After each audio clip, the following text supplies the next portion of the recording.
Hello,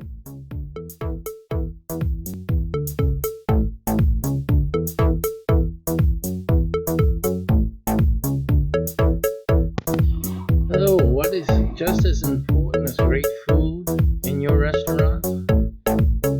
You'll learn what's just as important, if not more so, and why in today's broadcast. Join us to learn the secret to success in the restaurant business.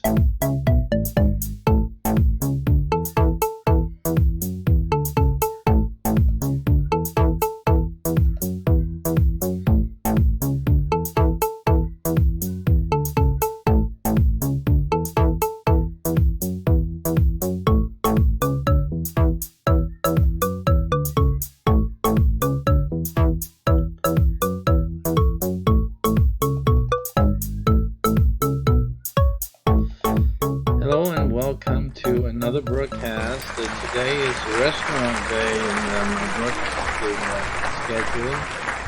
And of course, our featured URL is the one right below me here. After this video, if you go there, you will learn a lot about our MyCBH business network and particularly our restaurant network. And you'll learn how if you're dreaming of owning your own restaurant, you have a spectacular menu items or wonderful recipe, you'll learn here what our network can do for you to ensure your success. And you'll realize how easy and how it's the best way for anyone to start a restaurant. Even if you have one already, it may be an option for you if you're looking at expanding into other areas and regions easily. Check this out. And if you're just looking at making profit in the restaurant business, without having a restaurant, you can be making money. Every time that phone rings, you can be making money. This shows you exactly how to do that. So come on by after this video.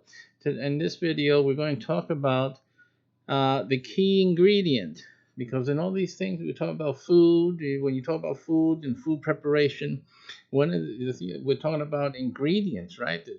And we know that your food can only be as good as the ingredients that you're using, right? Quality goes in, quality comes out. If you don't use great quality ingredients, you can't have a great dish that people are going to be talking about or raving about. So, given that you know what you're doing and you have the best recipe ever created by man, what else is needed? Well, for this we'll go to some experienced people out there to give you that extra ingredient, that extra something that'll make your restaurant a success. So let's go there now.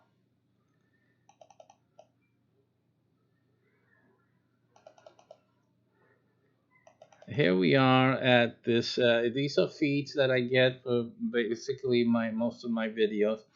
And today we have a server spotlight. This is from Open for Business.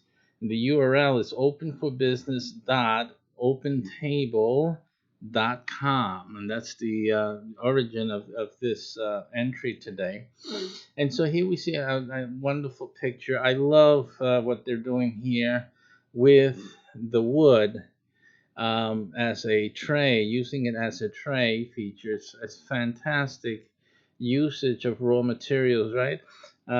As some of you know, I do real estate courses and real estate investing courses and things like that.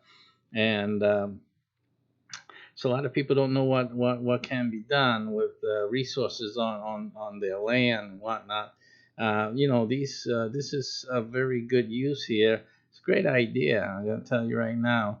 One of the things we ourselves were planning to do many things with resources on the lands that we acquired, and so this is beautiful to see that that it's being put to good use instead of what normally happens. You guys cut things down and just burn them up or have someone take them away and that's it. Be gone with you. Be gone. Okay, so let's get into this today. And they're introducing this new series there, so it's a good look to get to their website to take a look at that. But here it starts out with saying restaurateurs would be better than anyone else know that today's diners are savvy and have many choices. Boy, don't we know that, right? Diners may try a restaurant for the food, but they keep coming back for the service. So we can all have people coming in and trying your restaurant out, coming in, trying your food, and all of that. And we've discussed this type of topic before on our programs, where the way you're treating your staff can impact the quality of service that your customers or first timers are experiencing. And as you can see, that the quality of service is the key ingredient for a successful restauranting business. You cannot have a successful restaurant where you oppress your staffers, especially, but on all of them in total, because all of them have something to do. They're handling the food, they're preparing the food. You don't treat these people well, what reaches the table in terms of the handler and in terms of what they're bringing to the table will be greatly affected by what you're bringing to the table with your staffing. So please pay attention to that, guys. You really need to treat your staff as you would your customer. And if the way you're treating your staff is any indication, you guys are really in for some trouble. You guys, that's the reason that a lot of restaurants close shop. You don't realize you're trying to cut corners, but you're cutting off your foot. You need your staffers happy. You need them satisfied. You need them to have pleasant days as they're working for you, and to feel that they're valued, that their time is valued as well, and that they're respected. They'll go and then treat your customers in like manner. So that's the thing to always remember. So the quality of service is what people will remember. I can tell you, the first time I ate at a Chick-fil-A, and to this day, I can't talk about their sandwiches. It's a chicken sandwich. I was never impressed with chicken sandwiches. I'm not impressed. They don't impress me. I went to just recently. We After they repopulated their chicken farm, I guess. We went to the Popeyes and tried their chicken sandwich, and that everyone seems to be raving over and killing over at times. And again, I'm trying to figure out what all the hoopla is. Chicken sandwiches don't. I'll eat them. It's something to eat, but more than that, I just don't see it. It doesn't impact me. It doesn't impress me to any degree. I mean, some people just, I guess, they're impressed by subtleties. So, in any case, but I do remember my first Chick-fil-A experience, but it wasn't for the sandwich at all. It was because of the service. And in fact, to this day, I still go back to Chick-fil-A's often. But it isn't for, like I said, it isn't because of the food, even though I've never experienced any concern of their food. Matter of fact, not even a wilted lettuce leaf or anything like that. I mean, the tomatoes are always crunchy, fresh. And so, yeah, there's obviously quality. And even in the handling, I've never seen a Chick-fil-A sandwich like thrown in its packaging or anything like that. So the handling, more than I can say about McDonald's. McDonald's gets a little sloppy. Okay. But anyway, let's leave them alone right now. The issue is chicken sandwiches that never impressed me. But Chick-fil-A service always impresses me. Their staffing, I don't know what they do. I guess that prayer goes a long way. I don't want to get religious on you all right now, but hey, there's something is about that. I remember that first service that we had. I was, getting ready to get up and, look for my order and this and that, and somebody came to the table. I was shocked. In matter of fact, Chick Fil A was the first fast food restaurant experience I've ever had where someone brought the food to the table. I mean, you could say, well, I said, what's this? uh, and with such a smile and such friendliness, so sincere. It wasn't fake. It wasn't like the training program. It was a very sincere smile and sincere gratitude. It's what I can say, that the person was grateful that we're there and that we chose the restaurant to eat at. Beautiful. It's just beautiful. It's something that you would expect, like from the owner himself. That wasn't the owner. We know it's a young child. But in any case, the treatment that we received at the Chick-fil-A was far, far superior than anything I've ever experienced in any fast food restaurant and in many mainstay sit down restaurants by far. This is what really shocked me, because I grew up eating at restaurants and experiencing different and diners. So I had the whole spectrum, from high class places down to the hole in the wall places. And really, that Chick fil A experience was quite unique, especially within the niche it's in, within that fast food genre. Absolutely unique. And it's no wonder that after that, I think the next restaurant I saw doing something similar was then McDonald's. I have to say, at least in my eating experiences, um, since we do a lot of travel and we go here and there here in Florida, and sometimes a quick stop by the McDonald's or Chick Fil A is the thing that is the only option we have at a certain moment in time. And then I started McDonald. We started noticing McDonald's start to do that, bring it out to the table, and things like that. But they still don't have the grace of Chick Fil A. I tell you right now, and the delivery is not as good as what Chick Fil A does. So we have to give a lot of credit to Chick Fil A for wonderful, wonderful service. And frankly, I've gone more to Chick Fil A than to McDonald's. I don't. I'm not impressed with chicken sandwiches. I prefer the hamburgers.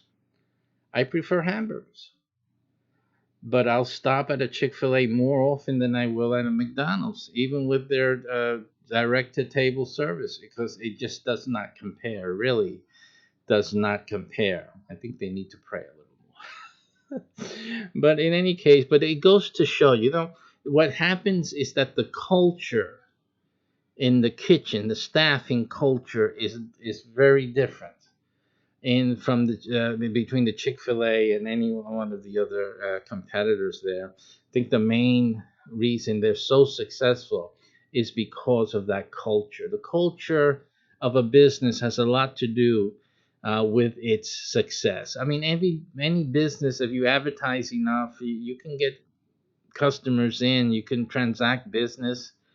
Um, the thing is, are you going to be number one in the marketplace? And the thing is that if you're going to grow, you want to ensure success while others fail, you really need to differentiate. Differentiation is a key to success. So I think that you really need to focus on providing quality service, very much so, not as a goal of the corporate office, but as a genuine product of your employee treatment and culture of the company with its employees, its relationship with its employees. You need to foster a different type of corporate atmosphere that will have the end product getting very close to that Chick-fil-A thing, because that Chick-fil-A thing is a good one. It really is. The experience is fantastic. It's phenomenal. So can it be better reasonably? I guess so. There's always room, but in the stark universe of other competitors out there, they're sitting pretty much at the top. So it'd be nice to see if they get some competition out there. It'd be really nice to see that, but it's going to be a long, cold winter before that, right? So anyway, you have to keep the quality in service. It's not just the food, folks. It really isn't. So again, how many things are you going to take care of? The one of the main reasons that no business is perfect is because you need like 110% attention on each of these areas. What makes the food great in a restaurant? A chef knows that it's quality ingredients. See, but did you grow the ingredients? Most of you don't. Most of you depend on others to give their 110% to create to produce great ingredients. You see, and you use that 110% from someone else in order to present and do your 110% of what you do. And now we want you to do what? You to give 110% from where? You see? So again, it's difficult for a person to like be perfect in everything.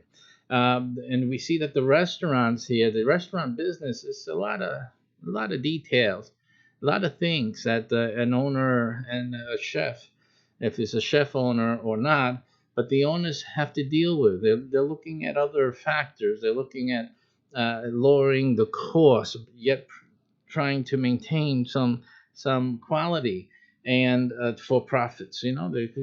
The business is in there for the profits. It's not mama's kitchen. We're here to make money, not just to raise a family. So that's the concerns there. This is basically why some consultants to restaurants actually promote racism. Strikingly, I have to say, they actually promote racism. They even train their corporate clients referring to Pedro. What are you guys doing out there? You got to watch Pedro at the cash register. Come on now, you guys are terrible. That's horrible. Now, if we already did a video on this one franchise location, which was really oppressing its staffers, its workers. It was dismal. It's terrible. Now you guys are consultants. You guys are paying these consultants six-figure income to tell you to be a racist, to treat Pedro, keep an eye out on Pedro. You gotta be what you gotta watch that. It's really sad. It's really sad. You can find YouTube on video. A video on YouTube. Look how it makes that one up, where you can actually hear the consultants say that. Outrageous. Anyway, so this is the conditions. You have to not treat your staffers in such a way. You need to build culture. How do you deal with this? See, the easy way to do it is like Chick-fil-A does.